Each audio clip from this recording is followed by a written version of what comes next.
ရောက်လာကြတော့အဆန်မျိုးမှာဆရာကြီးဆရာမကြီးနဲ့တကွသင်တန်းတွင်တင်နေတာများအားလုံးမင်္ဂလာပါ Strain Normal University ရဲ့ Department of Educational Theory and Management PGDD Battery လူနာရဲ့ Trace and Scale Associated with Effective Leadership Presentation ကနေကြိုဆိုပါရစေလူနာရဲ့ presentation လေးကိုအဆုံးထိနောက်ဆုံးပေးချဖို့တောင်းဆိုချင်ပါတယ်ခင်ဗျာလူနာရဲ့ member တွေကတော့22ယောက်ရှိပြီဖြတ်ခွက်ကတော့3ယောက်ရှိပါတယ်member တွေအားလုံးကအခက်အခဲတဲ့အခြေအနေတွေကနေရုန်းကန်ပြီးပညာလေ့လာနေရတဲ့အတွက်လေးစားစရာကောင်းတဲ့လူတွေပါပဲခင်ဗျာ presentation အတွက် PowerPoint ပြင်ဆင်ပေးတဲ့ဒီကတော့090ဖြစ်ပါတယ်နောက်ထပ် presenter တွေကတော့ကျွန်တော်029 030 059 089နဲ့235တွေပဲဖြစ်ပါတယ်ကြန့်ရှိနေတော့ဖုန်းနံပါတ်များမှာ supporter များဖြစ်ပါတယ်နေ့ကျွန်တော်တို့အဖွဲ့ presentation မှာပါဝင်တဲ့အကြောင်းအရာတွေကတော့ရည်ရွယ်ချက်နိဒံခေါင်းဆောင်ကောင်းများတွေတွေ့ရတော့ကိုယ်ရည်ကိုယ်တွေ့လက္ခဏာများခေါင်းဆောင်ကောင်းများတွေတွေ့ရတော့စိတ်ဆောင်မှုလက္ခဏာများမရှိမဖြစ်လိုအပ်သောခေါင်းဆောင်မှုစွမ်းရည်များဇယိုင်းလက္ခဏာများလှုပ်ဆောင်မှုနှင့်ကျွမ်းကျင်မှုကြားချိတ်ဆက်မှု case story အနေနဲ့ခေါင်းဆောင်အောင်မြင်တဲ့ခေါင်းဆောင်တစ်ယောက်အကြောင်းရင်းဒီလိုခေါင်းဆောင်မှုအရေးအသွေးကိုဘယ်လိုပြုစုပြောထောင်မလဲဆိုတာရင်းနဲ့မိကုံးလို့ပဲဖြစ်ပါတယ်။အဲဒီနောက်မှာတော့ question and answer စီစဉ်ရှိပါမှာခင်ဗျာ။ကျွန်တော်တို့ group 9 presentation ရဲ့ရည်ရွယ်ချက်ကတော့ခေါင်းဆောင်ကောင်းများအတွက်မရှိမဖြစ်လိုအပ်သောဇယိုင်းလက္ခဏာများစိတ်ဆောင်မှုနဲ့အရေးချင်းများကိုလေ့လာရန်ကိုယ်ကိုတွင်းမှာခေါင်းဆောင်မှုအပေါ်မည်တို့လွှမ်းမိုးမှုရှိပုံနဲ့အောင်မြင်မှုကိုမောင်းနှင်ရန်လှုပ်ဆောင်မှုအခန်းကဏ္ဍနဲ့ထိရောက်စွာဥဆောင်နိုင်သောလိုအပ်သောအဓိကအရေးချင်းများကိုမိမောင်းထုတ်ပြရန်လူချင်းစီခေါင်းဆောင်မှုစွမ်းရည်ကိုမြင့်တင်ရန်လှုပ်ဆောင်ပေးဖို့ရည်ရွယ်ပါတယ်။နေတန်းပိုင်းကိုတော့ presenter 3SNUPGA 030ကဆက်လက်တင်ပြသွားမှာဖြစ်ပါတယ်ခင်ဗျာ။ဟုတ်ကဲ့မင်္ဂလာပါခင်ဗျာ။ကျွန်တော်ကတော့ presenter 3SNUPGA 030 အင်္ဂလိပ်ကဖြစ်ပါတယ်ခင်ဗျာ။ကျွန်တော်တို့ကဒီနေတန်းပိုင်းလေးမှာတော့နော်ခေါင်းဆောင်မှုဆိုတာဟာကျွန်တော်တို့ယာကူတစ်ခုကိုဒါပဲစုပ်ကင်ထားရုံနဲ့မကဘဲနဲ့ဩဇာလွှမ်းမိုးမှုတွေအမျှော်မြင်ရှိမှုတွေနဲ့တခြားသူတွေအပေါ်မှာအောင်မြင်မှုကိုဘယ်လိုရောက်အောင်သွားရမယ်ဆိုတဲ့လမ်းညွှန်မှုတွေကိုပေးခြင်းဆိုင်ရာ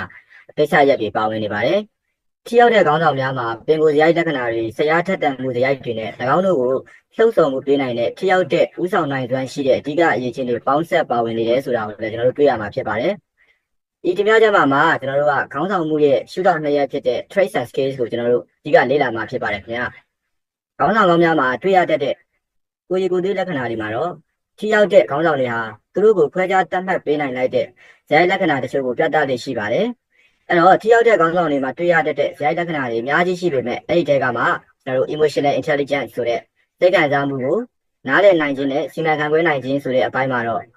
ခိုင်မာတဲ့ဆက်ဆံရေးတည်ဆောက်ဖို့အတွက်စိတ်ခံစားမှုတွေကိုနားလည်ပေးခြင်းနောက်ကစီမံခန့်ခွဲနိုင်ခြင်းဆိုတာတွေကိုတွေ့ရမှာဖြစ်ပါတယ်။ဒုတိယတစ်ချက်အနေနဲ့ကတမာတိကောင်းပြီးတော့မှရိုးသားတည်ကြည်မှုရှိခြင်းအဲ့ဒီအပိုင်းမှာတော့ကျွန်တော်တို့ကကျင့်ဝတ်ဆိုင်ရာအပြုအမူတွေနဲ့ပွင့်လင်းမြင်သာမှုရှိခြင်းစသည်တို့ဖြင့်ယုံကြည်ရမှုရှိခြင်းဆိုတဲ့အကြောင်းအရာတွေကိုဒီခေါင်းဆောင်ကောင်းတွေမှာတွေ့ရမှာဖြစ်ပါတယ်။တတိယတစ်ချက်အနေနဲ့ကတော့ခေါင်းဆောင်ကောင်းတွေဟာ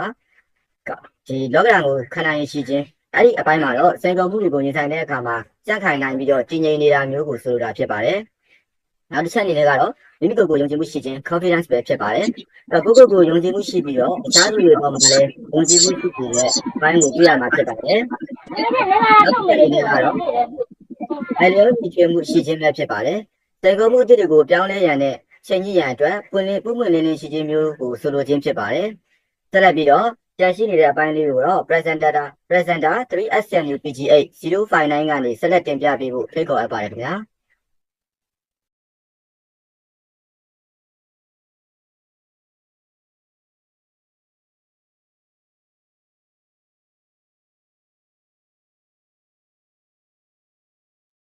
Hello ဒီချက်ခင်ဗျာ059ဆရာအဆင်ပြေပါသလားခင်ဗျာ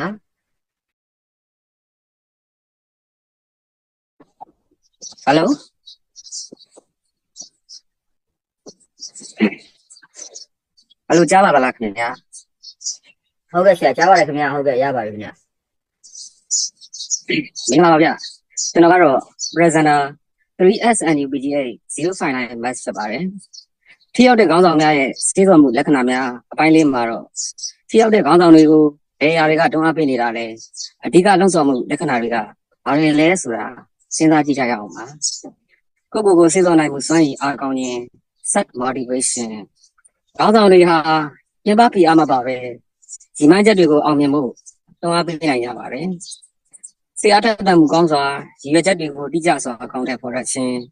ခိုင်မာတဲ့ရည်ရွယ်ချက်ရှိခြင်းဟာရည်ရှိအောင်မြင်မှုကိုတွန်းအားပေးရရောက်စေပါတယ်အမျှော်မြင်ရှိတဲ့တွေးခေါ်မှုကိုပိုင်ဆိုင်ခြင်းပုံမကြီးမားတဲ့ဘုံတရံတွေကိုမြင်ပြီးဒီဟာမြောက်တဲ့ပန်းနိုင်တွေသတ်မှတ်ထားခြင်းမျိုးကိုပြောတာပါဩဇာလွှမ်းမိုးနိုင်ပြီးအတူယူဝဲအမှုကျင့်များရှိခြင်းအခြားသူများကိုကြည်ဝတ်အောင်မြင်စေဖို့ကူညီပေးတဲ့ခြင်းမျိုးကိုပြောတာပါဇွဲလုံးလားရှိခြင်းဆုံးယုံမှုတွေကိုကြော်လွှားပြီးပန်းနိုင်ကိုရောက်အောင်ဆက်လက်တည်ဆောက်ဖို့နောက်မတွန့်ပဲလုံနိုင်ကားရှိတာမျိုးကိုဆိုလိုတာပါမရှိမဖြစ်လိုအပ်သောခေါင်းဆောင်မှုစွမ်းရည်များမရှိမဖြစ်လိုအပ်တဲ့ leadership skill တွေကိုဆက်လက်တင်ပြချင်ပါတယ်ခေါင်းဆောင်မှုဟာဇဲလက္ခဏာသမကလက်တွေ့ကျတဲ့ကျွမ်းကျင်မှုတွေကိုလည်းလိုအပ်ပါတယ်ဆက်သွယ်ပြောဆိုရာတွင်ကျွမ်းကျင်မှု communication skill အတွင်းမြင်များကိုရှင်းလင်းပြသစွာထုတ်ဖော်ပြောဆိုနိုင်ပြီးတက်ကြစွာနားထောင်တတ်မှု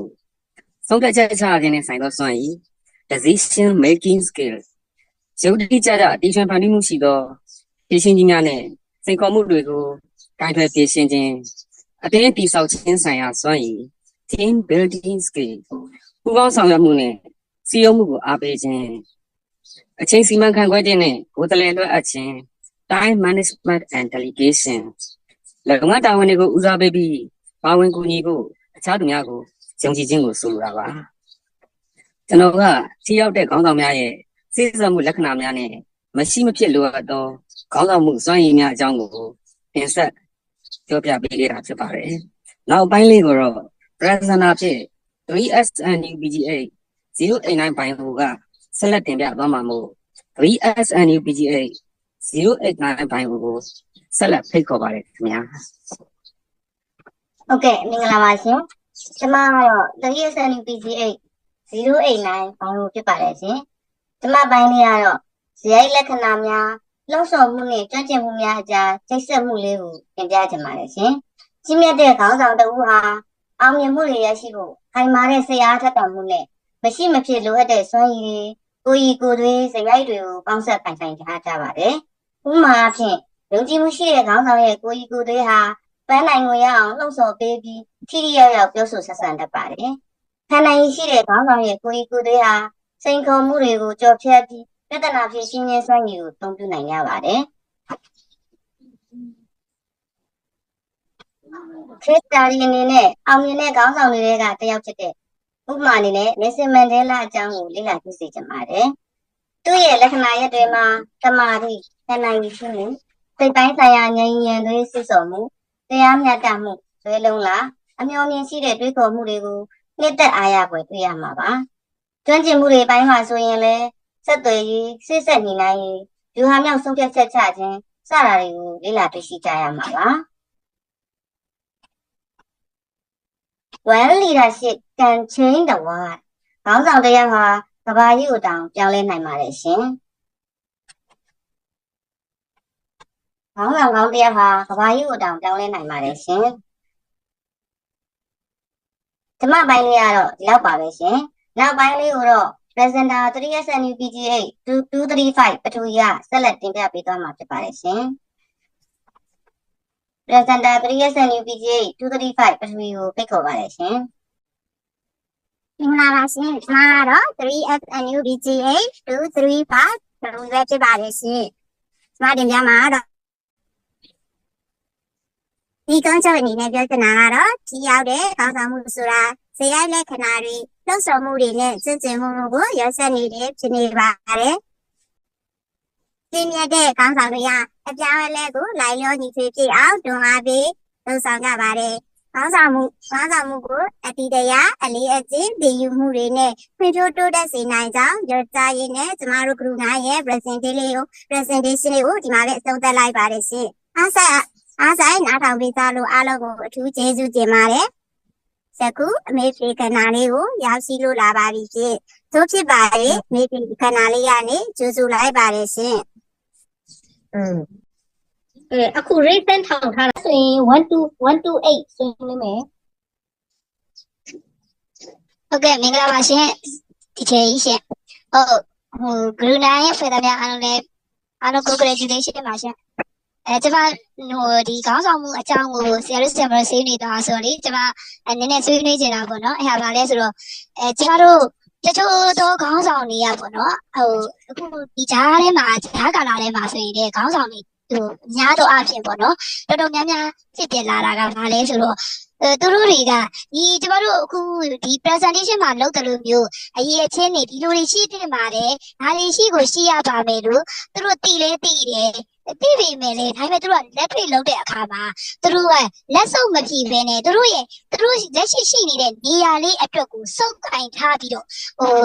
ငါမင်းငါချင်းငါတို့ပြောတဲ့အတိုင်းပဲဖြစ်ရမယ်ငါတို့ခိုင်းချင်တဲ့အချိန်ခိုင်းမယ်ဆိုပြီးအဲ့လိုမျိုးပွေ့ပိုက်ထားတဲ့ဟာတွေရှိရပေါ့နော်အဲ့လိုခေါင်းဆောင်တွေရှိတယ်အဲ့လိုခေါင်းဆောင်တွေရှိတဲ့အခါမှာကျွန်တော်တို့နောက်ကနေလိုက်ရတဲ့သူကအတော်လေးခက်ခဲပါတယ်လုပ်ငန်းကိုလုပ်ရမှာလားမလုပ်ရဘူးလားကျမတို့မှာဒွိရတွေဖြစ်ပြီးအဲ့လိုမျိုးတွေဖြစ်တဲ့အချိန်မှာအဲ့လိုမျိုးပုံစံဆိုလို့ရှိရင်ကျမတို့အဲ့ဒီခေါင်းဆောင်တွေကိုကျမတို့ဘယ်လိုမျိုးပြုပြင်ပြောင်းလဲပြီးလို့ရနိုင်လဲဆိုတာလေးကိုတစ်ချက်လောက်ဆွေးနွေးပေးစီချင်ပါတယ်ရှင်ကျေးဇူးပါရှင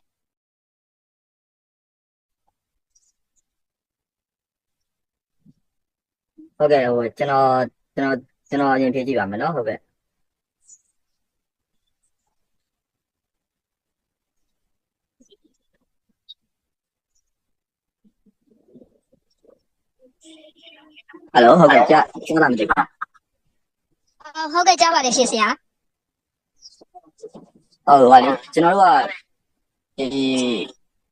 ခေါင်းဆောင်အခုကျွန်တော်တို့ပြောသွားတာပေါ့နော်ဒီခေါင်းဆောင်မှုအပိုင်းနဲ့ပတ်သက်တာတွေကိုပြောသွားတာပေါ့နော်အဲ့တော့ဒီအခုဆရာမပြောတဲ့ဟာကျတော့ဒီခေါင်းဆောင်တွေဟာအခုကျွန်တော်တို့ပြောသွားတဲ့အချက်တွေနဲ့လိုက်လျောညီထွေအောင်မလုပ်ဆောင်နိုင်ဘူးဆိုလို့ရှိရင်ဘာလုပ်တင်လဲပေါ့နော်အဲ့လိုပြောတဲ့အခါကျတော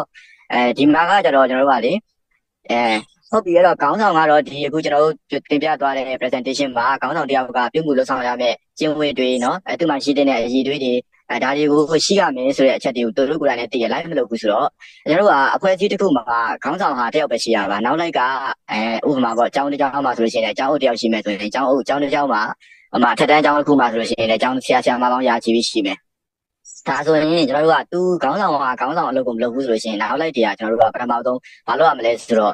နောက်လိုက်ကောင်းပြီးတောင်းပေါ့နော်နောက်လိုက်ကောင်းပြီးတောင်းကျွန်တော်တို့အရင်ပြရမယ်နောက်တစ်ခါကျတော့ကျွန်တော်တို့ကဒီကိစ္စရပ်တစ်ခုဥမာတာဝန်တစ်ခုကိုကျွန်တော်တို့ကလှုပ်ဆောင်ရမှာလားမလှုပ်ဆောင်ရဘူးလားဒွိရဖြစ်နေရဆိုဖြစ်နေရဆိုလို့ရှိရင်လည်းကျွန်တော်တို့ကဒီကျောင်းဥမာကျောင်းနဲ့ပဲကျွန်တော်ပြောမယ်ပေါ့နော်ဒီကျောင်းကျွန်တော်တို့ကကျောင်းဆရာမဖြစ်တဲ့ကြောင်းမလို့ဒီကျောင်းတစ်ကျောင်းမှာဥမာဒီဆရာမအစည်းအဝေးခေါ်ကြပြီဆိုတော့အဲဆိုလို့ရှိရင်ကျွန်တော်တို့ကဒီကျောင်းအုပ်ကိုဒီကိစ္စနဲ့ပတ်သက်ပြီးကျွန်တော်ပုံမှန်လေးမေးတင်တယ်ဒီဟာမှာကျွန်တော်တို့ကဒီဟာကိုလှုပ်ဆောင်တင်သလားလှုပ်ဆောင်ရမလားမလှုပ်ဆောင်တာရဘူးလားထိရောက်တဲ့ဟဲ့လားဒီညွှန်ကြားချက်တွေပေါ့နော် instruction တွေကိုထိရောက်နဲ့ဒီအောက်ကဆရာမတွေကိုချမှတ်ပေးဖို့ဒါကျွန်တော်တို့ကခေါင်းဆောင်ကဇဝေဇဝါဖြစ်နေတယ်ချမှတ်မပေးဘူးဆိုလို့ရှိရင်ကျွန်တော်တို့ကအဲ့ဒါကိုသူ့ကိုပုံမှန်လေးပြောရမယ်ပေါ့နော်ဒီကိစ္စတွေမှာဆရာမကြီးတို့ဆရာကြီးတို့အနေနဲ့နော်ကျွန်တော်တို့ကိုထိရောက်တဲ့လမ်းညွှန်မှုတွေပေးပါထိရောက်တဲ့လမ်းညွှန်မှုတွေပေးမှဒီဟာကိုဘယ်လိုလုပ်ရမလဲဆိုတာကိုကျွန်တော်တို့နောက်တိုက်တွေအနေနဲ့ကလည်းတိကျဒီအောက်လိုက်ငယ်သားတွေကပေါ့နော်ဒီဆရာမတွေကအမှားရတစ်ခုများလောက်ခဲ့ပြီလို့ဆိုရှင်လည်းပဲတာဝန်ယူမှုတာဝန်ခံမှုဘယ်သူကယူမှာပါလဲပေါ့နော်အဲ့ဒါမျိုးတွေကိုကျွန်တော်တို့ကဒီဆရာမအစည်းအဝေးပေါ့နော်ဒါစသဖြင့်အဲ့လိုမျိုးတွေမှာတော့တစ်ချက်ဒါပြောလို့ရပါတယ်နော်နောက်တစ်ခါကျတော့ဒီကျွန်တော်တို့ကဒီပါပေါ့နော်ပြရလို့ခေါ်တဲ့လောက်ခေါ်ကင်ပဲပေါ့ကိုဆရာမချင်းဒီခေါင်းဆောင်ကသူ့ရဲ့အရေးချင်းတွေကိုထုတ်ဖို့မပြတာဘူးသူဟာညွှန်ကြားချက်တွေကိုအတိအကျမပေးဘူးဆိုလို့ရှိရင်ကိုတယောက်တည်းအဲ့ဒီဟာကိုခံစားမှာမဟုတ်ဘူးအဲ့ဒီ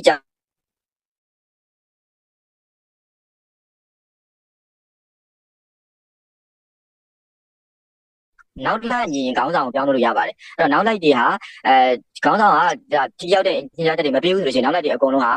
တဆူတစည်းတဲ့နဲ့ကျွန်တော်တို့ကတိုင်မြင်နဲ့ပေါ့နော်တိုင်မြင်နဲ့ဒါကိုဘယ်လိုလုပ်တင်တယ်ဘယ်လိုဖြစ်တင်တယ်ဒီနေရာမှာတော့ဒီကျောင်းအုပ်ကဒါကိုဘယ်လိုညွှန်ကြားပေးတင်တယ်ဆရာမတို့ကဘယ်လိုသဘောယူလဲပေါ့နော်အဲ့ဆိုအဲ့သဘောထားတရားကိုကျွန်တော်တို့ကဒီခေါင်းဆောင်ကိုမပြောတဲ့ခေါင်းဆောင်သိအောင်ပေါ့နော်လှုပ်ဆောင်ပေးရမယ်အဲ့လိုမျိုးလေးတွေလုပ်ရပေးနောက်တစ်ခုကျတော့ဒီခေါင်းဆောင်ခိုင်းမှပဲကျွန်တော်တို့မလုပ်တော့ဘဲနဲ့အဲ့လိုမျိုးခေါင်းဆောင်မျိုးနဲ့တွေ့ခဲ့တည်ရှိတော့ပေါ့နော်ဆော့ပဲလို့ PR group တို့ရဲ့အုပ်စုချင်းမှာအရင်ဆုံးညှိနှိုင်းပြီးတော့မှကိစ္စရက်တွေကိုတချို့ပေါ့နော်အရန်ကြီးလေးတဲ့ဟာမဟုတ်ဘူးဆိုလို့ရှိရင်ကျွန်တော်တို့ကတာဝန်ယူပြီးတော့မှလှုပ်ဆောင်လိုက်တင်တယ်အဲ့အချိန်ဒီမှာတကယ်လို့အဲ့ဒါတခုတက်လာခဲ့တည်ရှိတော့လည်းပဲ PR group တွေအားလုံးဟာတဆူတစည်းတဲ့နဲ့ဒီအောက်လက်ငယ်သားတွေအားလုံးဟာတဆူတစည်းတဲ့နဲ့လှုပ်ဆောင်ပြီးပြီဖြစ်တဲ့အတွက်ကြောင့်မလို့ကျွန်တော်တို့ကဒီခေါင်းဆောင်နဲ့ပြန်ပြီးတော့မှနော်ချိတ်ဆက်ဆောင်ရွက်တဲ့အခါကြလို့ဆိုလို့ရှိရင်လည်းကျွန်တော်တို့ကဒီဟိုပါပေါ့နော်တာဝန်ကိုသူခေါင်းဆောင်ကဒီလိုမျိုးလှုပ်ဆောင်မပေးလို့ဆိုတဲ့ဟာမျိုးခေါင်းဆောင်ကိုယ်တိုင်လည်းပဲသိမြင်လာပါလိမ့်မယ်လို့ကျွန်တော်ထင်ပါတယ်ဟုတ်လိုအပ်တာလေးတွေ ရှားဆရာဆရာမကြီးလည်းဖြစ်ဆက်ပြောလို့ရပါတယ်ဒါကတော့ဟိုကျွန်တော်ရဲ့အမြင်လေးပေါ့နော်ဟိုပြောပြရတာပါဟိုကျေးဇူးတင်ပါတယ်ဟိုဆရာမလည်းဟိုဆရာမအဆင်ပြေလားမသိဘူးခင်ဗျာနော်ဟုတ် ဟုတ်ကဲ့ပြည်ပါတယ်ဆရာအဲ့ဒါဆိုလို့ရှိရင်ကျွန်မနောက်ထပ်မေးတဲ့သူလည်းမရှိသေးရဲ့ကျွန်မနောက်ထပ်တစ်ခုလောက်ထပ်မေးခြင်းလေးပေါ့နော်အဲ့ဒါကဘာလဲဆိုတော့ကျွန်မမေးနေဆိုရတဲ့ဆွေးနွေးရပါရှင်နောက်ထပ်တစ်ခုကဘာလဲဆိုတော့ပေါ့နော်ကျွန်မတို့တွေကပေါ့နော်ဒီအတူတူလုံးကြတဲ့အဲ့နောက်လိုက်တီလို့ပြောတဲ့အထက်မှာအဲ့ဒီလိုပေါ့နော်ကျွန်တော်တို့နောက်လိုက်တီထဲမှာအမှန်တရားကိုချမကြရဲဘူးဆိုလို့ရှိရင်လည်းကျွန်တော်တို့အဲ့ဟာကအဆင်မပြေနိုင်ဘူးပေါ့နော်ဒီကျွန်တော်တို့ဒီကြံတဲ့ဆရာဆရာမတွေအနေနဲ့ကိုကြံတဲ့သူတွေအနေနဲ့အဖွဲ့ဝင်မန်ပါတွေအနေနဲ့လည်းအမှန်တရားချမကြရဲဘူးအမှန်တရားကိုထုတ်ဖော်မပြောရဲဘူးဆိုတာတွေကဒီကြားထဲမှာအတော်လေးကိုဖြစ်တည်ရပေါ့နော်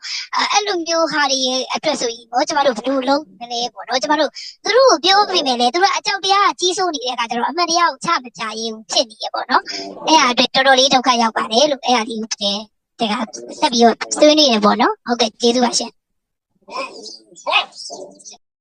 ဟုတ်ကဲ့ဟိုအားဆက်ပါတော့ဘယ်လိုပြောပြမလဲမသိဘူးခင်ဗျာ 040ဆွေးနွေးပါဟုတ်ကဲ့ဒီချိန်နဲ့ကဖွဲ့သားများအားလုံးမင်္ဂလာပါရှင်ကျွန်တော်မေးချင်တာပေါ့နော်ခေါင်းဆောင်တို့မှာ tree နဲ့ skin နဲ့နှစ်မျိုးလုံးကတော့လိုအပ်တယ်ဒါပေမဲ့လို့တစ်ခုလေးဟိုဘယ်ဥစ္စာပို့ပြီးတော့လိုအပ်တယ်လည်းမသိဘူးเนาะပြီးတော့ကြတော့နောက်တစ်ခုကကြတော့လေခေါင်းဆောင်မှာပဲဒီချင်းနှစ်မျိုးကလိုအပ်တာလားနောက်လိုက်ဒီမှာရောလိုအပ်ဟိုဒီနှစ်ခုလုံးရှိဖို့မလိုအပ်ဘူးလားဆိုတာအဲ့ဒါလေးပေါ့เนาะသိကြပါရဲ့ရှင်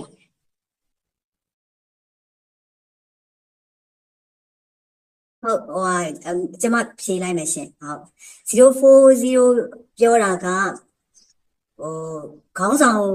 တွေရဲ့အရေးချင်း trade and scale နှစ်ခုစလုံးပထမမေးခွန်းက trade and scale နှစ်ခုစလုံးလိုအပ်သလားပေါ့နော်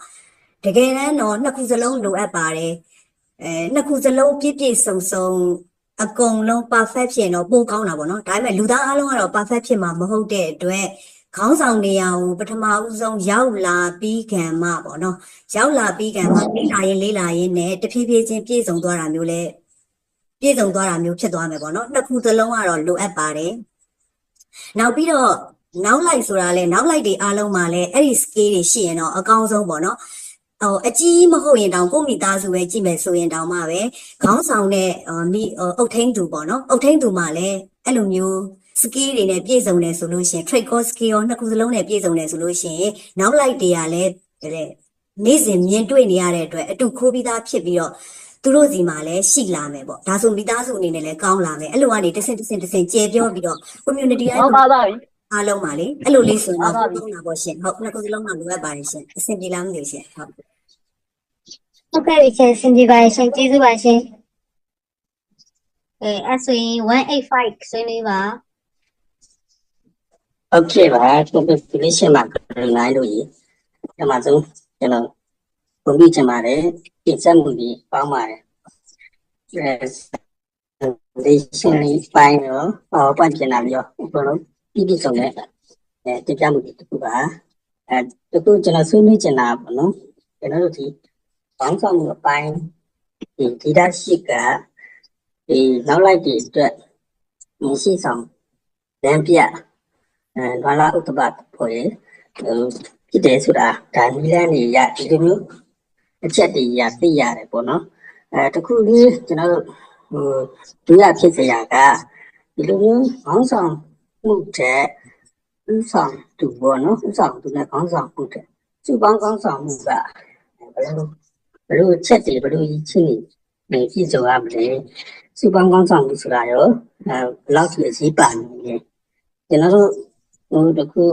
ဒီစစ်ဒီဦးမင်းကိုနိုင်ပြောခဲ့တဲ့စကားလေးတစ်ခုကျွန်တော်ကြားရောက်ပြီးပါတယ်တွဲတိုင်းမှာစကောင်းရှိတယ်ဆိုတာကဒါကဟိုခေါင်းဆောင်မှုတူတယောက်ကိုကြီးမင်းတာမဟုတ်ဘဲနဲ့စုပေါင်းခေါင်းဆောင်မှုကိုပေါ်ပြတာလားဒါမှမဟုတ်ရင်ကျွန်တော်တို့ငါးခေါင်းဆောင်ဖြစ်တယ်လို့ပြောလိုက်တဲ့ကွာခေါင်းဆောင်ချင်းရောပရိပခါတွေဖြစ်နိုင်ဘူးလားဥမာတွဲတိုင်းမှာစကောင်းရှိတယ်ဆိုစကောင်းချင်းရောမတိုက်နိုင်ဘူးလားဒီအချက်လေးတွေရောကျွန်တော်ရှင်းလင်းတွေ့နေပြီတင်ပါတယ်ကျေးဇူးပါဟုတ်ကဲ့ဆရာကျွန်တော်နည်းနည်းလောက်အဲ့ဒါလေးကိုဆွေးနွေးပြပါမယ်ဆရာဟုတ် ပထမဦးဆုံးအနေနဲ့ကတော့ဗောနော်ဒီခေါင်းဆောင်တယောက်ကနေပြီးတော့မှဒီအတင်းအဖွဲ့အုပ်စုကိုနော်ဒီခေါင်းဆောင်ပြီးတော့ဥဆောင်ပြီးတော့ခေါ်သွားတာနဲ့နောက်တစ်ခါဒီပူပေါင်းခေါင်းဆောင်မှုနဲ့ဘာကွာတဲ့ပေါ့နော်အဲ့တော့ဆိုတော့ကျွန်တော်တို့ကဒီဥပမာစနစ်နဲ့ပေါ့နော်ကျွန်တော်ဒီမိုကရေစီကျွန်တော်အမြင်ပေါ့နော်ဒါကတော့လေဥပမာဒီမိုကရေစီစနစ်မှာဆိုလို့ရှိရင်လည်းတကယ်တော့ကျွန်တော်တို့ကပြည်သူတွေလက်ထက်မှာ authority ရှိတယ်ပြည်သူတွေကဒါပဲပြည်သူကပဲပြန်ပြီးတော့မှထင်းချောင်းနေပေါ့နော်ဒါဆိုလို့ရှိရင်ဒါကျွန်တော်တို့ကလွတ်တော်တွေနဲ့တွားကြတယ်ပေါ့အဲ့မှာဆိုပြည်သူရဲ့ကိုယ်စားလှယ်တွေအနေနဲ့ကျွန်တော်တို့ကပြည်သူတွေယုံကြည်အားကိုးရတဲ့မြို့နယ်ကိုယ်စားလှယ်တွေရှိမယ်တိုင်းကိုယ်စားလှယ်တွေရှိမယ်ဒါတွေကိုကျွန်တော်တို့ကရွေးချယ်ပေးလိုက်တယ်အဲ့ဒီကိုယ်စားလှယ်တွေကမှပြည်သူတွေရဲ့အတန်ကိုပြန်ပြီးတော့မှဒီလွတ်တော်မှာပြန်ပြီးတော့မှကြားနာကြရတယ်အဲ့ကမှကျွန်တော်တို့ကအထက်မှာဒီဘာပြန်ရှိတယ်ဆိုလို့ရှိရင်ကျွန်တော်တို့ကဒီနိုင်ငံလုံးရဲ့အတိုင်းအတာတစ်ခုအနေနဲ့ဥပမာသမရဆိုပြီးပြန်ရွေးထားတယ်အဲ့ကမှကျွန်တော်တို့ကလွတ်တော်နှစ်ရက်ကနော်ဒီသမရရဲ့အုပ်ချုပ်မှုပိုင်းရဲ့ရန်တရားတွေပြန်ပြီးတော့မှကျွန်တော်ထင်းချောင်းနေပေါ့အဲ့ဒီလိုမျိုးဟာကကြတော့ကျွန်တော်တို့ကဒီဘာနော်အစောကြီးတွေက systematic ကြပြီးဒါခေါင်းဆောင်မှုပိုင်းနဲ့တွားတဲ့ဟာမျိုးပေါ့အဲ့လိုမျိုးပဲနဲ့အုပ်စုဖွဲ့ပြီးတော့မှခေါင်းဆောင်တဲ့အတင်းဖွဲ့နေပဲဒီတိုင်းဥမာဆော့တို့ဆရာကိုမင်းကိုနိုင်ပြောသူပဲပေါ့နော်ဒီဘယ်တိုင်းမှာခေါင်းဆောင်ဆက်ကောင်းပါတယ်ဆိုတော့အဲ့ဒါကကြတော့ကျွန်တော်တို့ကအခြေအနေပေါ်မှာမူတည်ပြီးတော့အဲ့ဒီအစကရကပြောင်းမှာပါဘယ်လိုလဲဆိုတော့ဥမာကျွန်တော်လက်ရှိဖြစ်နေတယ်ဆိုလို့ရှိရင်ကျွန်တော်တို့ဒီဘာပေါ့နော်လက်ရှိဖြစ်နေတဲ့တော်လန်ရေးဘက်မှာဆိုလို့ရှိရင်လည်းခေါင်းဆောင်မှုတွေအများကြီးဖြစ်နေတယ်အတင်းဖွဲ့တွေအများကြီးဖြစ်နေတယ်အဲ့လိုအခုလိုအခြေအနေမျိုးမှာဆိုလို့ရှိရင်ဒီတွဲကောင်းတိုင်းမှာဆက်ကောင်းပါတာကျွန်တော်အနေနဲ့မကောင်းဘူးလို့ထင်ပါတယ်ဒါကျွန်တော်အမြင်ပါမကောင်းဘူးလို့ထင်ပါတယ်ဘယ်လိုဖြစ်လို့မကောင်းလဲဆိုတော့စောစောကပြောသလိုလူတွေဟာပေါ့သူတို့ရဲ့ခံယူချက်တွေနော်သူတို့ရဲ့ဒီသဘောထားတွေနော်အဲ့ဒါတွေကတယောက်နဲ့တယောက်မတူနိုင်ဘူးခေါင်းဆောင်ဆိုတဲ့နေရာမှာလည်းခေါင်းဆောင်တိုင်းဟာအဲ့ဒီခံယူချက်တွေမတူနိုင်ဘူးဥပမာtarget တစ်ခုသွားမယ်ဆိုလို့ရှိရင်အဲ့ဒီ target ကိုသွားတဲ့လမ်းကြောင်းသွားနိုင်ရတဲ့ပုံစံရောက်နေတဲ့နေရာနောက်တစ်ခါသူတို့ရဲ့စိတ်နေစိတ်ထားအဲ့ဒါတွေမတူနိုင်ဘူးမတူနိုင်တဲ့အခါကျတော့ကျွန်တော်တို့ကဒီ chain of command လို့ခေါ်တဲ့တဦးတယောက်တသွေးတန်တမိတ်အဲ့ဒီဟာအောက်စုနဲ့ပဲဒီဒေါ်လာရေးဘက်မှာလည်းပဲသွားတာအကောင်းဆုံးပဲလို့ကျွန်တော်တို့မြင်တယ်ဆိုတော့ဒီနှစ်ခုပါကွာလဲလို့ပြောလို့ရှိရင်စောစောရဒီဒီမိုကရေစီစနစ်ဘက်မှာအုပ်ချုပ်တဲ့တကယ်ငြိမ်သက်နေတဲ့နိုင်ငံတစ်ခုကိုတိုင်းပြည်တစ်ခုကို training လုပ်တဲ့အခါမှာကြာတယ်ကျွန်တော်တို့ကစုပေါင်းကောင်းဆောင်မှုလို့ခေါ်တဲ့ပြည်သူတွေရဲ့ကိုယ်စားလှယ်ကနေပြီးရွေးချယ်တင်မြှောက်တဲ့အဲကိုယ်စားလှယ်အများကြီးညှိနှိုင်းဆောင်ရွက်ပြီးတော့မှသွားတာမျိုးဒီသူကလည်းသူ systematic အောက်မှာသွားတယ်လွတ်တော်မှာသူတို့ဆွေးနွေးလို့ရတယ်ငြင်းခုန်လို့ရတယ်ပြောဆိုလို့ရတယ်မကျေနပ်တဲ့အချက်တွေကိုနော်ဒါတွေကတနေရာထဲမှာဒီခေါင်းဆောင်တွေစုဝေးပြီးတော့ရောက်ရှိလို့ရတဲ့အတွက်ကြောင့်မလို့ဒါကတော့အဆင်ပြေတယ်အဲ့လိုမဟုတ်ဘဲနဲ့အခုလိုဒီဘက်လက်ရှိကာလကြားကာလမှာဆိုလို့ရှိရင်ကျွန်တော်တို့ဒီခေါင်းဆောင်အချင်းချင်းတွေဘယ်လိုပဲဟလာမီတင်တွေတွေ့ပါတယ်ဟလာမြေပြင်တွေကိုဆင်းပါတယ်ဘယ်လိုပဲဖြစ်ပါတယ်ပဲပြောအဲ့ဒီတွဲကောင်းတိုင်းမှာတွဲတိုင်းမှာဆက်ကောင်းပါနေတာမကောင်းလို့ထင်ပါတယ်ဆက်ကောင်းပါတာမကလုံးလုံးမကောင်းတော့ဆိုကောင်းတယ်ဒါပေမဲ့အဲ့ဆက်ကောင်းတွေအကုန်လုံးပြန်ပြီးတော့မှတတွဲနဲ့ဖြစ်သွားအောင်ထင်းချောင်းပေးနိုင်မဲ့ခေါင်းဆောင်ပေါ့နော်ခေါင်းဆောင်ထိရောက်တဲ့ခေါင်းဆောင်အားလုံးကလည်းအဲ့ဒီခေါင်းဆောင်ကိုယုံကြည်လေးစားရတဲ့ခေါင်းဆောင်တစ်ဖွဲ့တည်းဖြစ်သွားမဲ့ခေါင်းဆောင်ပေါ့အဲ့လိုမျိုးကတော့မရှိမဖြစ်လိုအပ်တယ်လို့ထင်ပါတယ်အဲ့တော့ဆရာပြောတဲ့မိကုံကိုပြန်ချုပ်ရရင်တော့နှစ်ခုလုံးဟာတော့သူ့နေရာနဲ့သူအရေးကြီးတယ်ကောင်းမတဲ့ချက်တွေရှိတယ်အားနည်းချက်တွေရှိတယ်အားတာချက်တွေရှိတယ်ဒါပေမဲ့အဲ့လိုအခြေအနေပေါ်မှာမူတည်ပြီးတော့မှတဦးတယောက်ရဲ့ခေါင်းဆောင်မှုနဲ့စုပေါင်းခေါင်းဆောင်မှုဆိုတဲ့အရာဟာကောင်းတဲ့ချက်တွေဆိုတဲ့အချက်တွေကွဲသွားနိုင်ပါတယ်လို့ဆရာကျွန်တော်ကတော့အဲ့လိုလေးဆွေးနွေးချင်ပါတယ်ခင်ဗျာဟုတ်ကျေးဇူးပါဆရာဟုတ်ကဲ့ပါဆရာအများကြီးပြည့်စုံခုလိုဖြေချပေးတဲ့အတွက်ကျေးဇူးအများကြီးတင်ပါတယ်ဆွေးနွေးရပါတယ်ဟုတ်ကဲ့ Hello တွန်းမနေဆွေးနွေးအေးဆရာပြောဘာသူပြောလို့လဲ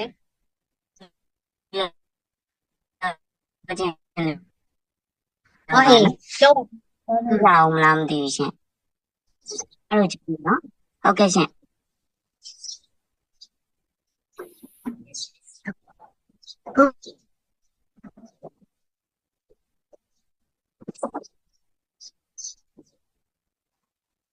Hello 091ကခုနမေးတဲ့မိခွန်းကိုဖုန်းဆွဲဆွေးနေမှာ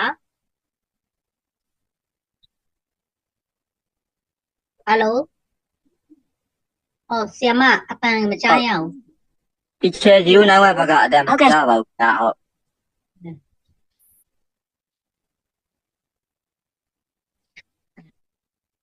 အဲ့ဆိုရင်24ခဏခေါ်လိုက်မယ်နော်ကဲ24ဆွေးနွေးပါဟုတ်ကဲ့အားလုံးမင်္ဂလာပါခင်ဗျာ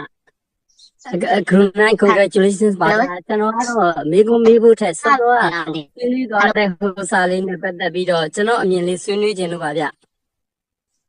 ဟုတ်ကဲ့ပါဆရာဟုတ်ဆွေးနွေးပါခင်ဗျာဟုတ်ဆရာ ဟုတ်ကဲ့ကျွန်တော်ခါကြတော့ကျွန်တော်စာသင်ခန်းထဲမှာရှိတဲ့ဥဆောင်မှုလေးနဲ့ပတ်သက်ပြီးတော့ကြတော့ဒီဆွေးနွေးချင်တာပါဗျကျွန်တော်ဒီအတန်းမှာဆိုလို့ရှိရင်ကျွန်တော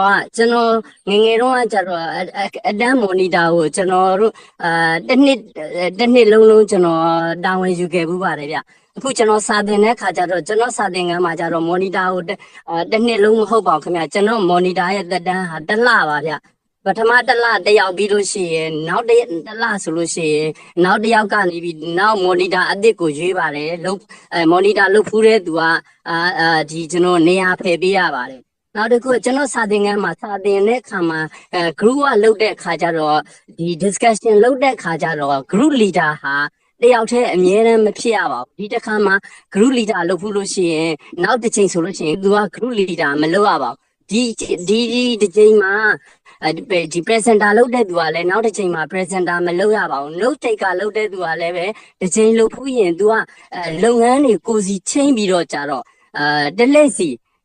ီတစ်ချိန်တိုင်းမှာကျွန်တော်ကိုလုပ်ရတဲ့လုပ်ငန်းဆောင်တာလေးတွေပြောင်းလဲပြီးတော့လုပ်ခိုင်းတဲ့ခါကျတော့ကျွန်တော်အတန်းထဲမှာဆိုလို့ရှိရင်အားလုံးဟာ group leader ပါဒီကျွန်တော်တို့အားလုံးက leaders ပေါ့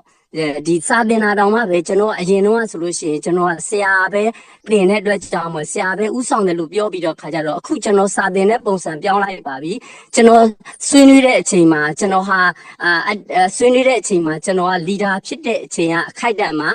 ဒီကျောင်းသားကျောင်းသူတွေဆွေးနွေးတဲ့အချိန်မှာသူတို့ကဆွေးနွေးတဲ့သူဟာပဲ speaker ဒီပဲ leader ဆိုပြီးတော့ကျွန်တော်တို့ကalternate leader နဲ့သွားတာဗျအဲ့ဒါလေးကိုကျွန်တော်ကဆွေးနွေးတာပါအဲ့ဒါလေးနဲ့ပတ်သက်ပြီးတော့သဘောထားနှုတ်ချက်ပေးကြပါဦးအားလုံးကျေးဇူးတင်ပါတယ်ဗျဟုတ်ဆရာကျေးဇူးတင်ပါတယ်ရှင်ဆရာနီလေးအရန်ကောင်းပါတယ်ဆရာပြောတာနဲ့ခုနကတော့185ရဲ့မေးခွန်းလေးနဲ့လည်းတွားပြီးတော့တိုက်ဆိုင်နေရှင်ဟို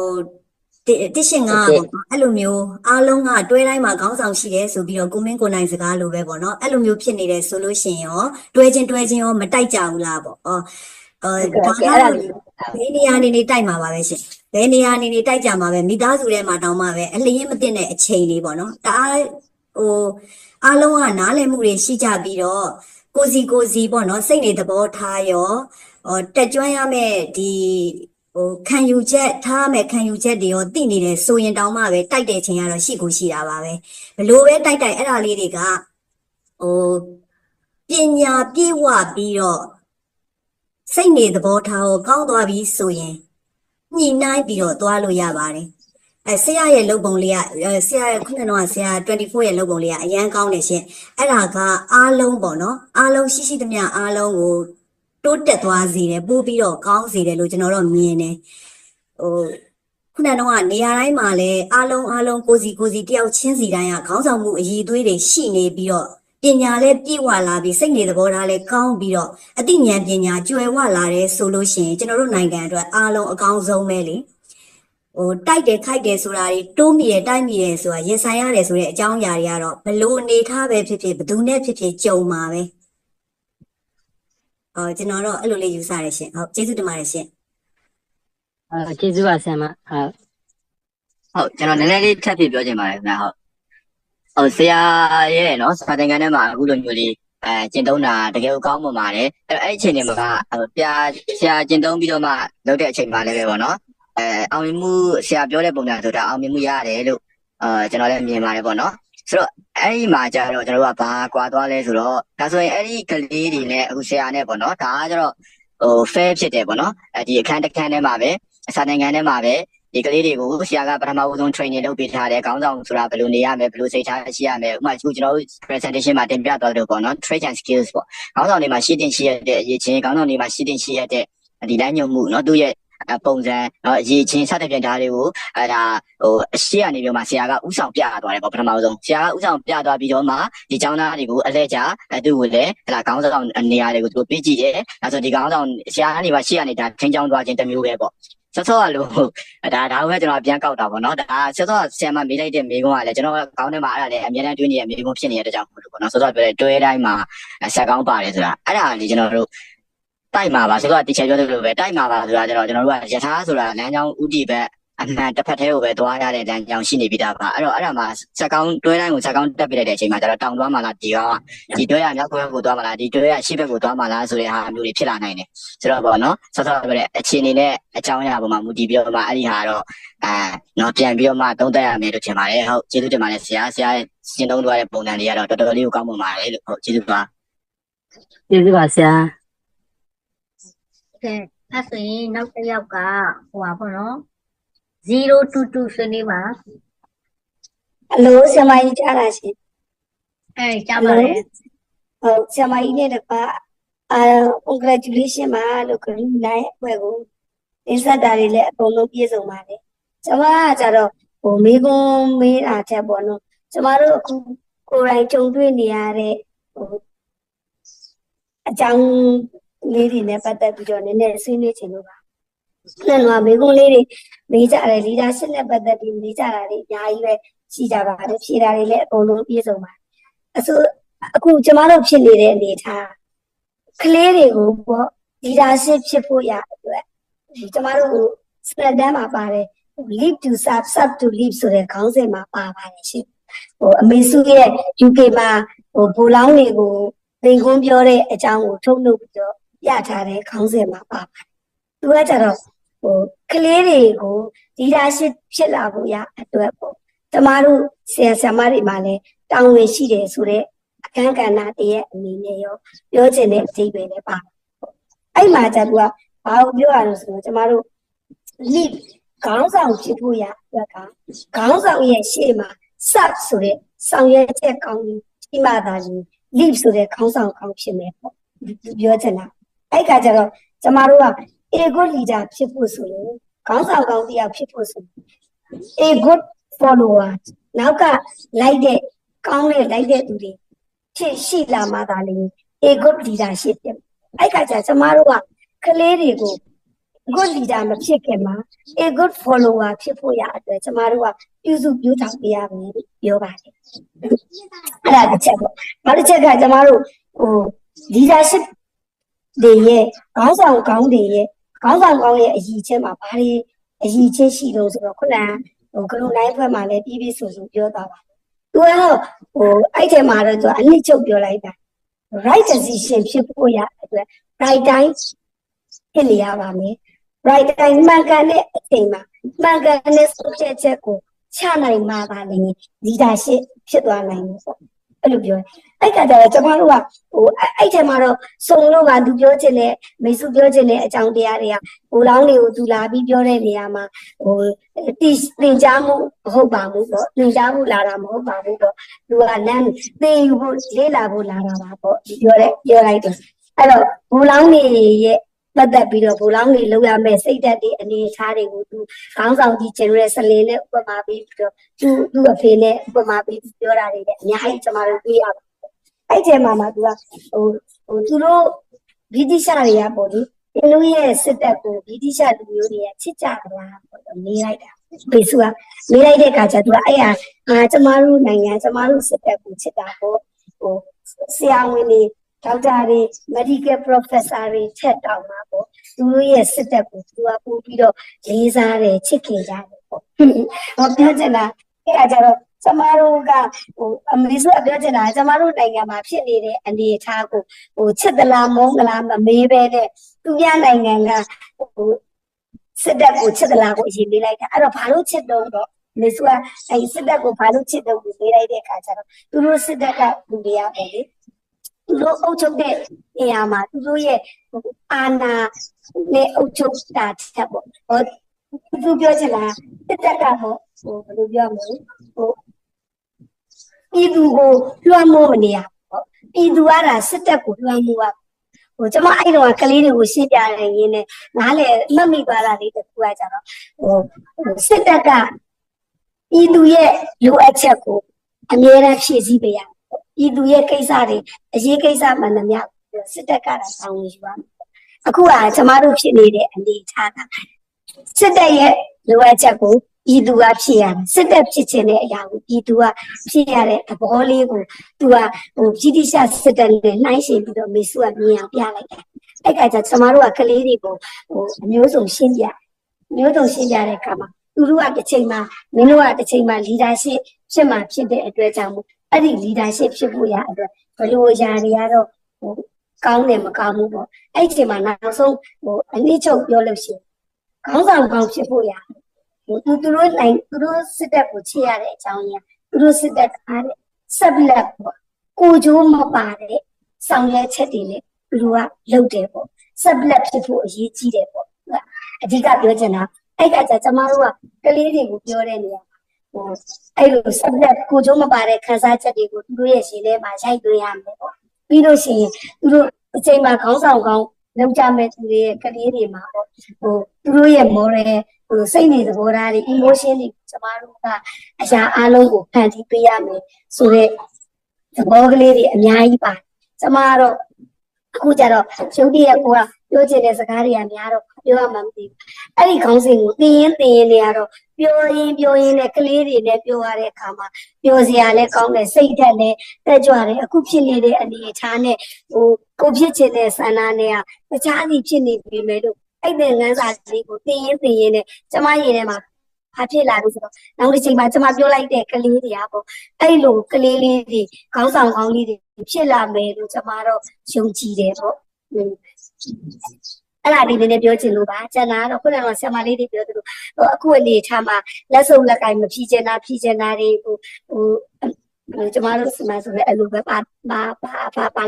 သုံးပါဘူးမကျင်တဲ့လို့ပြောတဲ့အကြောင်းတရားတွေအများကြီးရှိတယ်ကဲအဲ့လိုခါကျမကျင်တဲ့တာတွေကျင်တဲ့တာတွေအာကြီးမပြောပါနဲ့ပေါ့ဘာဘူးလို့ဆိုတော့အခုအခြေလေးထိရောက်လာအောင်ပထမဦးဆုံးသူတို့ကဘယ်လိုပြောမလဲဘာမှကျမတို့တချို့ဆိုလို့ရှိရင်ကျမတို့ပါဘူးပေါ့ဒါဒီလိုထုတ်ပြလိုက်လို့ရှိရင်ထွက်ပြလိုက်လို့ရှိရင်ငါအတွက်လုံခြုံမှုရှိပါမလားငါအတွက်အန္တရာယ်တွေနဲ့များလာမလားငါမိသားစုကိုတိခိုက်နိုင်မလားငါနဲ့ပတ်သက်တဲ့အမျိုးစုံကိုတွေးပြီးတော့ခါကြတော့ရဲဝင်းမဆောင်ရရှေ့မထွက်ရင်ခဲ့တဲ့ဟာတွေရှိခဲ့တယ်ပေါ့အခုအနေထားမှသာလေဖတ်ချင်တဲ့အနေထားမျိုးတွေရှိလာတဲ့အကြောင်းတရားတွေရှိတယ်အဲ့ကကြကျမပြောတဲ့ကလေးတွေကိုတင်းကြီးအပြစ်မတင်ပါနဲ့နောက်တစ်ချိန်ကျတော့ကောင်းမွန်တဲ့ပုံကိုယ်တွေကောင်းမွန်တဲ့လုံဆောင်ချက်တွေကိုရှိလာတယ်ကျမနဲ့ပတ်သက်တဲ့လူကြီးတယောက်ကပြောဘူးလေဒီလိုရက်ွက်ခင်ကြည့်တာကိုရဲ့ရွာကိုဘယ်သူကချစ်တော့ကိုရဲ့ရွာကိုဘယ်သူကအနစ်နာခံတော့နောက်တစ်ချိန်မှာကောင်းလာတဲ့အချိန်ဖြစ်လာတဲ့အချိန်တွေကျတော့အဲ့လိုလူမျိုးတွေဒီလိုရဲဝံ့ထောက်ခံရဲဝံ့အားပေး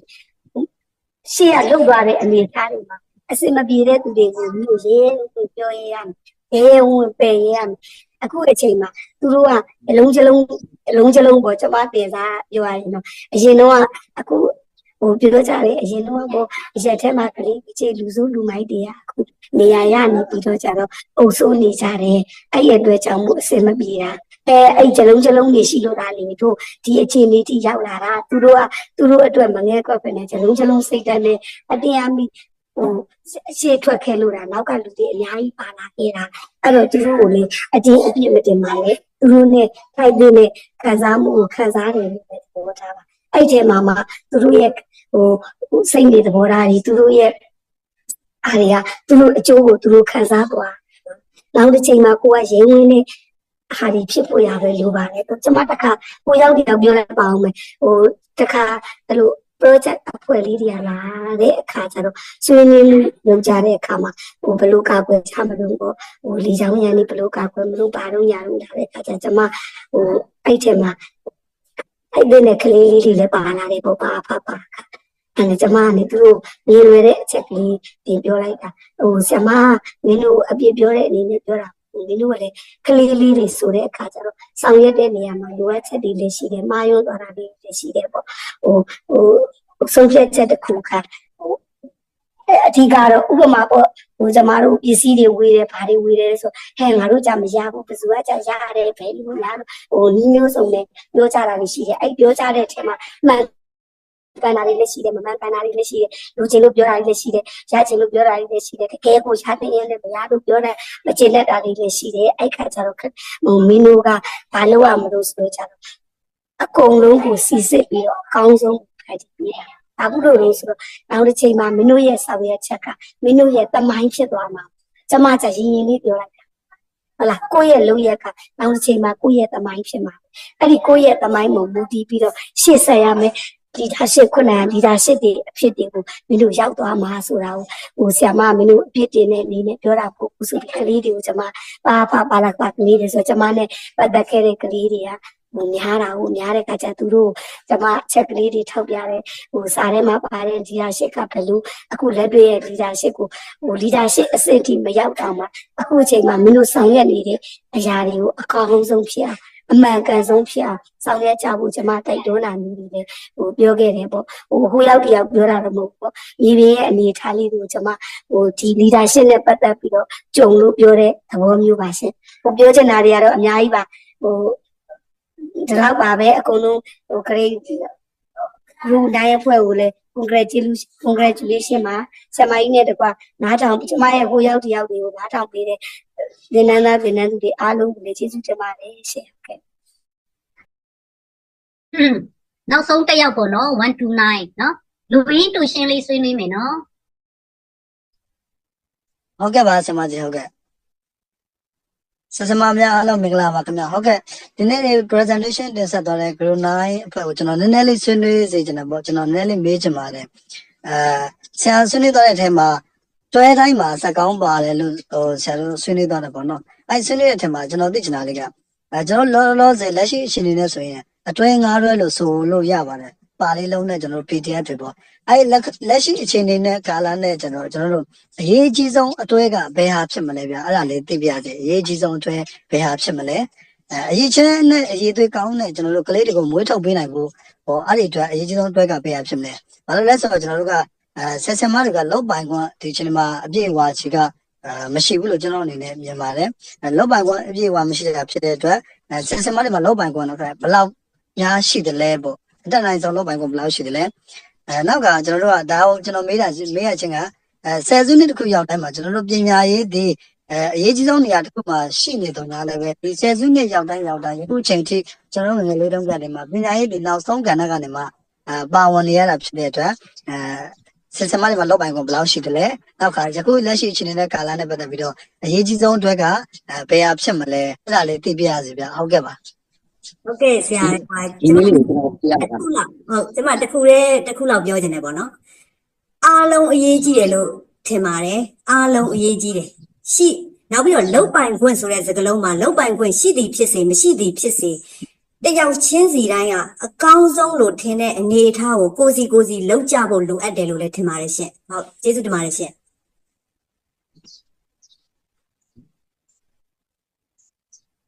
ဟုတ်ကဲ့ပါဆရာမနော်ဒီဖွဲ့ဆွေးနွေးသွားတာကောင်းပါတယ် PowerPoint လေးလည်းတတပတ်တာလေးနဲ့လုပ်သွားတယ်ပေါ့နော်။နောက်ခေါင်းစဉ်နဲ့လည်းပြောသွားတာလည်းစီလိုပါတယ်ပေါ့နော်။အဲ့ဒီမှာဆရာမလည်းဟိုပို့ချခဲ့မှုတယ်ပေါ့နော် Trait and Skill Associated with Leadership ပေါ့နော်။တော့ထိရောက်တဲ့ခေါင်းဆောင်မှုနဲ့ပတ်သက်တဲ့ trait လက္ခဏာရပ်လေးတွေနဲ့ skills ကျွမ်းကျင်မှုလေးတွေပေါ့နော် trait မှာလေးနှစ်မျိုးပြန်ခွဲတယ် personality trait ကိုသွေးနဲ့ပတ်သက်တဲ့လက္ခဏာရပ်တွေ motivation trait တွန်းအားပေးမှုနဲ့ပတ်သက်တဲ့လက္ခဏာရပ်တွေဆိုခွဲတယ်ပေါ့နော် skill မှာလည်းအမျိုးမျိုးရှိရပေါ့နော်အဲ့တော့ဟုတ်ပါတယ် trait ကို skill ကိုနှစ်ခုလုံးအရေးကြီးပါတယ်เนาะတကယ်ကိုကောင်းတဲ့ခေါင်းဆောင်တစ်ယောက်ဖြစ်ချင်နှစ်ခုလုံးကိုပြည့်စုံအောင်လုပ်ထားရမှာဖြစ်တယ်ပေါ့နော်နောက်ဒီနေရာမှာဆရာမပြောချင်တာခေါင်းဆောင်မှုမှာအရေးကြီးဆုံးအရေးချင်းတစ်ခုက fairness ဖြစ်ပါတယ်တရားမျှတမှုရှိဖို့ပဲဖြစ်ပါတယ်เนาะဒါလည်းဒါစာပေအရာပြောရတာပါဆရာမเนาะစာပေထဲမှာရေးထားတယ် fairness ဟာအရေးကြီးဆုံးပဲတဲ့ခေါင်းဆောင်တစ်ယောက်ဟာတရားမျှတမှုမှာမရှိရင်တဲ့လက်အောက်နေသားတွေရဲ့ယုံကြည်မှုလေးစားမှုကိုမခံရတော့ဘူးတဲ့เนาะဒါကြောင့်ဆရာတို့ဆရာမတို့လည်း fairness ဖြစ်အောင်เนาะကိုကအတန်းထဲမှာဆရာတစ်ယောက်ဖြစ် fairness ဖြစ်အောင်အဖွဲ့အစည်းတစ်ခုရဲ့ခေါင်းဆောင်ဖြစ်လေ fairness ရှိအောင်တတိကြီးစွာထားပြီးတော့နေထိုင်ကြဖို့ပြောချင်တယ်ပေါ့နော်တရားမျှတမှုရှိဖို့လိုတယ်ပေါ့နော်နောက်ခါခုနကတော့ဆွေးနွေးသွားတယ်တမယိုးကြတို့ leadership နဲ့ traditional leadership နဲ့ collective leadership နော်အဲ့ဒါဘာကွာတယ်လဲပေါ့ဘာကွာတယ်လဲဆိုတမယိုးကြမှာတော့သူကခေါင်းဆောင်ကတစ်ယောက်တည်းရှိတယ်အဲ့ဒီခေါင်းဆောင်တစ်ယောက်ကပဲအဓိကကြတဲ့ဟိုပါပေါ့နော်ဆုံးဖြတ်ချက်တွေကိုချသွားတယ်ပေါ့နော် collective leadership ဆိုတဲ့သဘောကကြတော့စုပေါင်းခေါင်းဆောင်မှုပေါ့စုပေါင်းခေါင်းဆောင်မှုကြတော့ခေါင်းဆောင်နေရများမယ်ပေါ့နော် အဲ့တော့အဲ့ဒီခေါင်းဆောင်ကြီးကပြဿနာကိုဖြေရှင်းဖို့အတွက်အဖြေရှာရမယ်ရမယ်အဲ့ဒီအတွက်ကိုတကယ်သက်ဆိုင်တဲ့เนาะကျွမ်းကျင်တဲ့เนาะတကယ်ကျွမ်းကျင်ရှိတဲ့လူလေးတွေကိုเนาะအဲ့ဒီ collective leadership မှာပါတဲ့ခေါင်းဆောင်လေးတွေကိုလုပ်ပိုင်ခွင့်ပေးလိုက်တာဖြစ်တယ်ပေါ့เนาะ collective leadership ဆိုတာခေါင်းဆောင်အသီးသီးကိုလုပ်ပိုင်ခွင့်ပေးလိုက်တာဖြစ်တယ်ဆိုတော့ဒီရိုး leadership နဲ့ဒီ collective leadership ကလည်းเนาะအခြေအနေချိန်ခါရောက်ချင်းသုံးရမှာပေါ့နှစ်မျိုးစလုံးကောင်းပါတယ်เนาะနှစ်မျိုးစလုံးကောင်းပါတယ်အခြေအနေအချိန်ခါကိုကြည့်ပြီးဆုံးဖြတ်ပြီးတော့အသုံးပြုရမှာဖြစ်ပါတယ်လို့ပြောချင်ပါတယ်เนาะအဲ့ဆိုရင်ဆရာစိမ်းလည်းဆွေးနွေးပါဦးဆရာစိမ်း ဟယ်လိုကြားလားခင်ဗျာ ဟုတ်ကဲ့ကြားပါတယ် ဟုတ်ကဲ့ဟိုလေဆရာကြီးတို့ဆရာမကြီးတို့ရောတီချယ်တို့ရောဆွေးနွေးပြီးသွားတဲ့အားလေးတွေကတော့လေတော်မေးခွန်းတွေလည်းမေးပြီးသွားပြီဆိုတော့ကျွန်တော်တော့မေးခွန်းတွေအများကြီးမမေးတော့ပါဘူးခင်ဗျာကျွန်တော် slide ကလေးကိုပဲလေကျွန်တော်ပြန်ပြပေးလို့ရတာခင်ဗျာ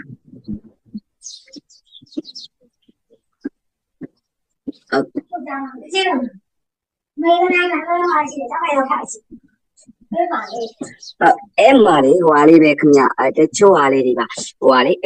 ဆရာတို့က trace ကိုတချို့နေရာမှာကျတော့ကဇယိုင်းလက္ခဏာလို့ရေးထားတယ်ပေါ့နော်တချို့နေရာမှာကျတော့ကိုယ်ရည်ကိုယ်သွေးလို့ရေးထားတယ်ပေါ့အဲ့လိုစကားလုံးလေးတွေနည်းနည်းလေး consistency ဖြစ်အောင်လေကိုကဘာလို့သုံးပါလဲကိုယ်ရည်ကိုယ်သွေးကိုသုံးပါလားကျွမ်းဒီဇယိုင်းလက္ခဏာကိုသုံးပါလားအဲ့ဥစ္စာလေးကိုနည်းနည်းလေးဟုတ်စကလုံးတွေကိုအဲ့ဗောလေကိုက်ဟိုဗာလဲဆိုနောက် slide တွေမှာလည်းအဲ့လိုလေးပုံမှန်လေးသုံးဖို့ပေါ့နော်တချို့ဟာမှာကျတော့ကျွန်တော်တို့ကနောက်တစ်ခုကကျတော့ scale မှာဆိုလဲဆရာတို့ကအဲ့ရှေ့မှာကျွန်တော်တွေ့လိုက်တဲ့အရာမှာ communication scale လို့ပြောလိုက်ရင်ခေါင်းဆောင်မှုဆက်သွယ်ပြောဆိုနိုင်တဲ့ကျွမ်းကျင်မှုကိုရေးထားတယ်ပြီးအောက်ကျတော့ decision making scale ကျတော့ကဆုံးဖြတ်ချက်ချမှတ်နိုင်တဲ့စွမ်းရည်လို့ရောက်သွားတယ်ဆိုတော့ scale ကိုဘာသာပြန်တဲ့အခါကျလို့ရှိရင်လေပေါ့နော်ကျွန်တော်တို့ကဒီကျွမ်းကျင်မှုသုံးပါလားစွမ်းရည်သုံးပါလားအဲ့ဥစ္စာလေးတွေကိုနည်းနည်းလေးဟုတ်ဘောနော်ညီအောင်လေးအဲ့ဒါလေးကိုကျွန်တော်ကတော့ဖြစ်စီချင်တာပေါ့နော်နောက်တစ်ခုကကြတော့ကဒီအောက်ဆုံးမှာရှိတဲ့အချိန်စီမံခန့်ခွဲမှုနဲ့ကိုယ်စားလှယ်အဖွဲ့ဆိုတဲ့ဟာကြတော့လေ delegation ဆိုတဲ့ဟာကြတော့ကကိုယ်စားလှယ်အဖွဲ့ဆိုတာတဲ့သူကလုပ်ငန်းတာဝန်တွေကိုခွဲဝေပေးတဲ့စွမ်းရည်လို့ကျွန်တော်ထင်မိတယ်ခင်ဗျာနော်ဒီနေရာမှာဘာသာပြန်တဲ့ဟာလေးကကြတော့ကိုယ်စားလှယ်အဖွဲ့ဆိုတာဘာလို့ပြောချင်တာလေဆိုတဲ့ဟာဒီမပေါ်လွင်နေဘူးပေါ့နော်နောက်ဒီဒါကိုဆိုလို့ရှိရင်လည်းဆရာမတို့ကအချိန်စီမံခန့်ခွဲမှုနဲ့တာဝန်ခွဲဝေမှုစွမ်းရည်လို့ဘာသာပြန်လိုက်လို့ရှိရင်ပို့ပြီးတော့ပြည့်စုံမယ်လို့ကျွန်တော်ထင်ပါတယ်ခင်ဗျနောက်တစ်ခုကကြတော့ဆရာတို့ကနေပြီးတော့ခေါင်းဆောင်တွေမှာဘယ်လိုအရေးချင်းတွေရှိရမလဲဆိုတာပြုစုပြောထားမှုတွေနဲ့ပတ်သက်ပြီးတော့ရေးထားတဲ့ဟာလေးဆိုလို့ရှိရင်ဒါကျွန်တော်တို့အနေနဲ့တော့ဒီအချိန်၅ခုနဲ့ကတော့နည်းနည်းမပြည့်စုံသေးဘူးပေါ့နော်နောက်ထပ်ပြုစုပြောထားအောင်ပြရမယ်ဒီလည်းနေ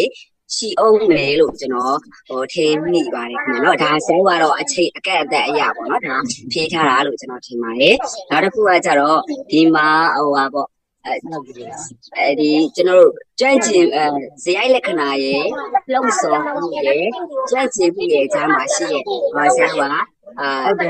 ချိတ်ဆက်မှုကိုဆရာတို့ကပြောထားတယ်ပေါ့နော်ဒါပေမဲ့ဒီမှာကျတော့ကကျွန်တော်တို့ကဇယိုက်လက်ဆရာတို့ကဒီအောက်မှာဥပမာမှာကျတော့ကဇယိုက်လက္ခဏာနဲ့ကျွမ်းကျင်မှုရဲ့ကြားမှာရှိတဲ့ချိတ်ဆက်မှုကိုပဲအဓိက